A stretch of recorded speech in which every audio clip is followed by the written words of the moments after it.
Hiya, Tibbs. What's going on? We're here with a new game today. I thought I would take a break from Don't Starve, and here we have Dungeon of the Endless. I'm going to be getting a new game here because I don't have one currently, and I have practiced this quite a bit because I feel like there is quite a learning curve, at least when it comes to the normal mode here. The easy mode is the normal mode, although I'm going to be playing on 2 easy. I played it on easy a bunch, and then I figured out that beginners are supposed to play on 2 easy, which makes a lot of sense because I practiced on 2 easy 2 times. The first time I made it to the final floor, and the second time I beat the game. So hopefully I'll be able to beat the game for you guys.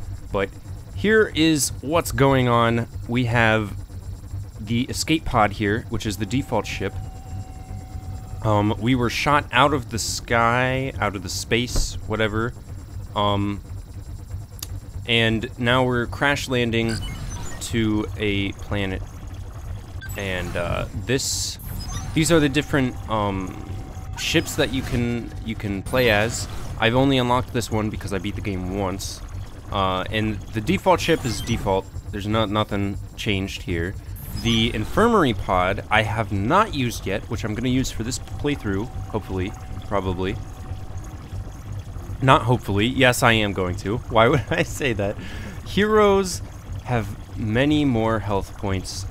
Cost of healing is reduced, and no auto heal at the end of the turn. This is something that I always relied on a lot, so this is going to be pretty difficult, I am assuming. And most in-game items are replaced with drugs that provide buffs with some side effects, which I'm not exactly sure what that means, but I can only guess. Difficulty, I already said we're playing on 2 easy, and our heroes. You select 2 heroes at the beginning of the game. You start off with just these 4, and you unlock others by recruiting them as you play through, because you can have up to 4 characters at once. And then, after you've recruited them, they need to be alive for 3 stories, or 3 levels, rather. So, I've unlocked 1, 2, 3, 4, 5, 6. This guy was already unlocked because I own a different game by the same company, so I get him as a bonus. These other ones I have recruited, but I have not survived long enough with them, or they've died. And here's one person that I haven't seen at all yet, and this is the random button, which is probably what I'm going to be using. Randomize.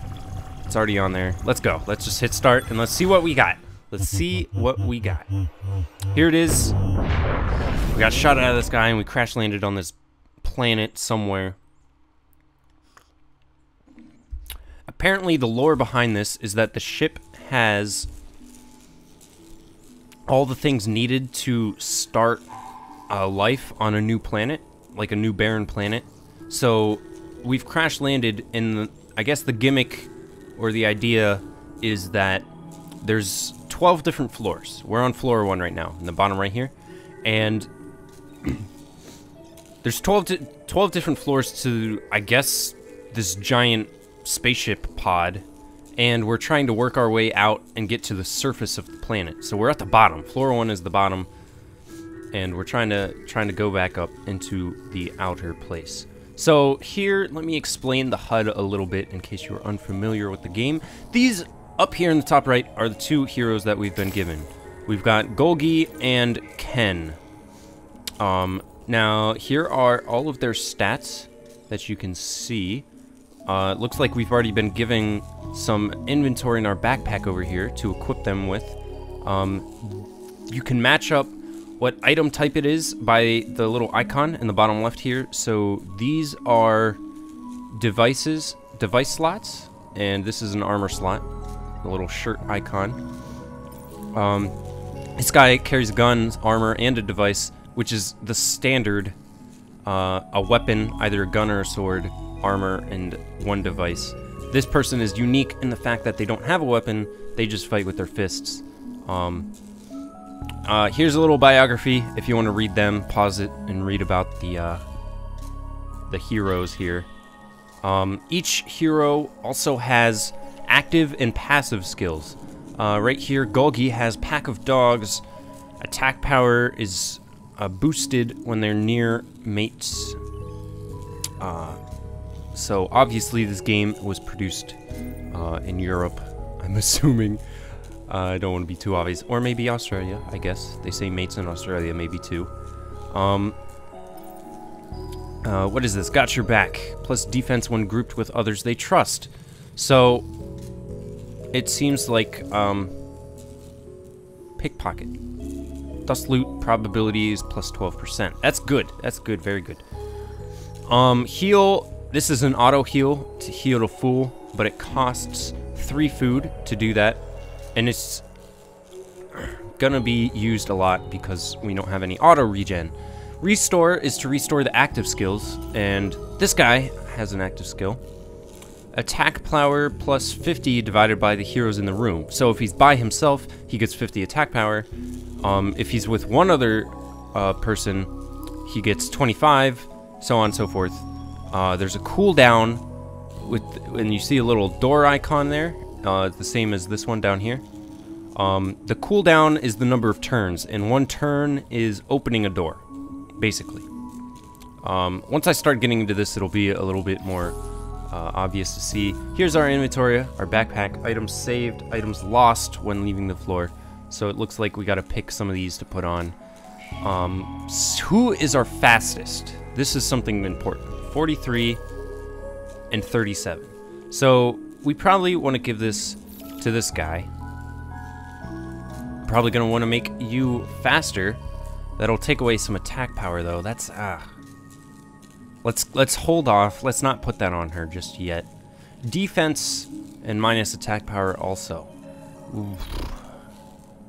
These trade-offs. These trade-offs though. I'm not sure how much I like. The speed one I can deal with. The speed is fine. I really want to put one of these on her. I don't know which one to put. The defense one, maybe? You either boost speed or boost defense. Plus 30 defense. Let's put that on her real quick. Well, let's get out of these menus. Here in the top left, we have options, the inventory I've already gone into. These are the different resources we have to play with. Right now, we have industry, science, food, and dust. Industry is used to build things, and that's the tower defense portion of the game, which is all down here in the bottom left. Science is used to research new buildings to build. Food is used to level up heroes. Right here we have a level up button, and to restore health. And dust is used to power rooms, which we can then build things in, and also monsters do not spawn in those rooms. Here are the different things that we can build. These generators boost our productivity up here. The health ones are normally defensive, or not defensive. They're normally ones that help out with heroes that are in the same room. These offensive ones are normally guns that shoot monsters, and the defensive ones normally provide some sort of defensive bonus to the room. Now, these little numbers up here, plus 10, plus 3, plus 6, they are how much I'm going to gain each turn. Each time I open a door, I'm going to gain that much of that resource. The dust does not get a number because we find it throughout the rooms. It's a very precious resource, and it's what you have to manage the most.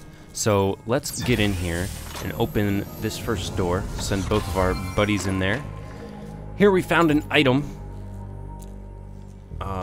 More drugs, it looks like. More of the defensive drugs, I guess. We don't want to use them just yet. So if I middle mouse click, I power the room up, and you see this first little divot right here lit up. And you need 10 dust to power a room. Right now we have 28, so if I get 2 more, I can power 3 rooms. So first off, what we're going to do is, I always like to build industry generator, because this is what allows us to build buildings, and as long as we have excess of that, we're pretty golden. Although I probably should have made a food generator, because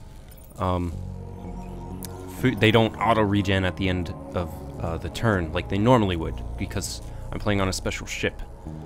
So now let's open up the second room here. Still no monsters. That's alright, that's alright. Pea shooter. I think that's a pistol. Yeah, that's, see, so this is like a pistol icon, and this is like a submachine gun icon or something. So you can't swap. You know what I'm trying to say. I'll build a food generator right here. Get some bonus food going. Now we're running pretty low on industry, but that should be okay after I open this door. See now, oh, here we got some monsters. They just kind of automatically fight. And now, oh man, this is gonna bother me so much that they don't auto-regen. Normally, once all the monsters are gone at the end of a turn, these guys would go back to full health. Like really quickly. Do we even have health regen? HP regen 0. No, they don't even have HP regen, like as a passive either. That sucks. So as you saw when I opened the door, it said +7 and then the little dust icon, the little gold icon up here. So that's how you find dust, is just in rooms, find more dust. +11, that's a good one. So we can power that room. The first floor here, normally, you can get away with not building too many things and just kind of using your heroes to face roll.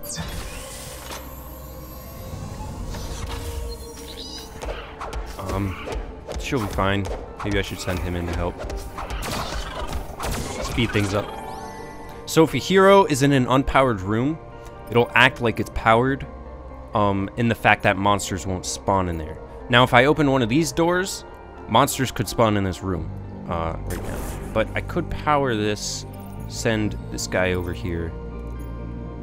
Or maybe I'll send... Well, she has more defense, so I'll probably want to do that. And then we can use her to open a door here. Of course, this is dead end also. So now we'll send him over. Some time has passed. Monsters have a percentage chance to drop 1 dust when they die, and this passive skill, Pickpocket right here, gives a boost to that, which is good, because then that means we can power more rooms inherently. We'll send him over here again, and we'll get some things in here just in case some monsters walk through. It'll be useful. Let's level both of them up to level 2. When they level up, they get boosted stats. It'll show you what stats will be boosted if I hover over this. HP normally gets a big upgrade, and then it normally upgrades what they are good at. It also adds passive and active skills. We have an active skill on her now that gives reduced movement speed to monsters. So let's see what's over here. So let's come back into this room. And now we'll get some help so we don't lose too much health. We'll get some help from these drones. And now if I scroll out, we can see like a top-down view, sort of analytical map, I guess, is the way to call it. I don't know, of the map. So there's that. We'll power that room. Actually, should we? No, we'll power this room. And then we'll unlock this room with her. Now what we're trying to find here is the elevator. The elevator signifies the end of the level. And we want to move this crystal way down here where we started from to the elevator. We'll keep him in there. So this right here is one of those science machines. You have to find one of these, and then you can spend your research to research new things to build. Because right now we don't have any of these or any of these. And right here, this is generally how it goes. We got you get one to pick from each, but you can only pick one. So this, I'm I normally hold off to build those, usually. None of these are really first picks that I would choose to research, but this is what you're given, and if you want to reroll, you have to spend research. I don't like to do that, ever. So, I think I'm gonna go with this pepper spray, which makes monsters, fight each other, pretty much. So here, you can see there's 2 red lines. Those are the possible doors to open, and they're only up here. So let's go ahead and open up some of these. Here we go. Here's the exit. Now we can either go now, or this research takes time to research. It takes like 3 turns. So that was 1. So 2 more turns is 1, 2, right here. So we gotta finish opening up these doors if we wanna get that research. So I'm gonna go ahead and do that. She's got a little bit of trouble in here, so let's run back down to this defensive room. They'll come down in time. We just gotta wait. Wait it out. There they are.